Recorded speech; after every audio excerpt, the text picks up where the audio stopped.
Hello and warm greetings. I'm here to present you the English news. A coordinated attack on a compound of the Afghan army in capital Kabul ended with elimination of the remaining 2 militants and arrest of one of them. The Minister of Defense spokesman General Dambadam said a group of 5 insurgents launched a coordinated attack on a compound of 111th Division of the Army in Kharga area. He said at least 2 of the side bombers carried out a side attack. 2 of them were shot dead and another one has been arrested alive.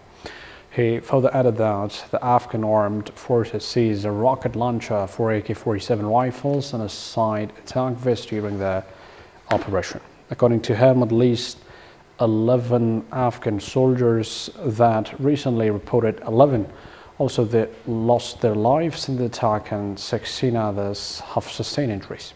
Preliminary reports indicate that loyalists of the ISIS terrorist group have claimed responsibility behind the attack. This was the 3rd largest attack in capital Kabul since 20th January and after a group of insurgents launched an attack on Intercontinental Hotel. Meanwhile, General Joseph L. Votel, commander of the United States Central Command, has said that the recent attacks by militants in Afghanistan will not impact the U.S. commitment to Afghanistan.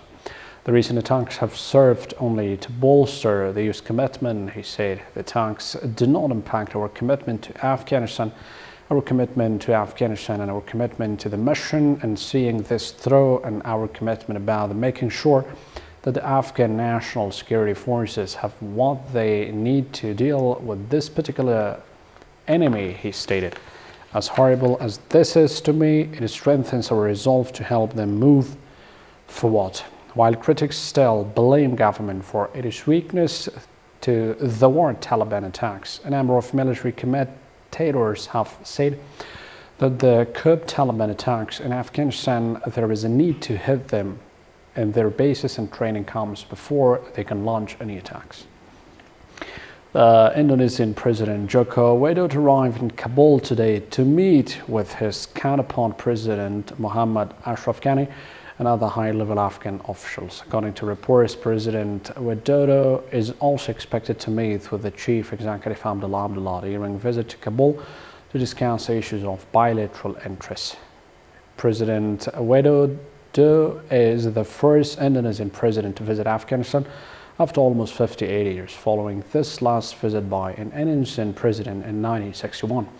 He's also expected to visit the historic Darul Aman Palace, which is currently undergoing restoration in the Indonesian Islamic Center in Kabul. President Widodo had earlier visited Pakistan, where he met with his Pakistani counterpart President Mamun Hussain. According to reports, President Widodo has insisted on the formation of a joint committee of the religious scholars of the 3 countries. He had also met with a delegation of the Afghan High Peace Council officials in Indonesia, where he had reaffirmed his country's support to the Afghan peace process. Anwar al-Hadi said the National Unity Government is responsible for the string of deadly attacks to hit Kabul and other provinces in the past week. Chairman of the New National Front of Afghanistan, Anwar al-Hadi, on Monday reacted to the security crisis and deadly attacks in Kabul and said these incidents were jeopardizing the National Unity Government's future. Hadi blasted security and intelligence departments for what he said was their inability to prevent the string of deadly attacks that have rocked not only the capital but also the country in the past 9 days. He said the NOC is responsible for the current crisis in the country. Government's resilience has been threatened and security has reached the extent that no one is safe and government does not have any ability to resolve problems, said him. Afghan government, however, warned that they will use all means available against the Taliban group in reaction to these attacks. And separatists in Yemen took over government buildings. Fierce fighting between separatists and forces loyal to the president have led to many deaths.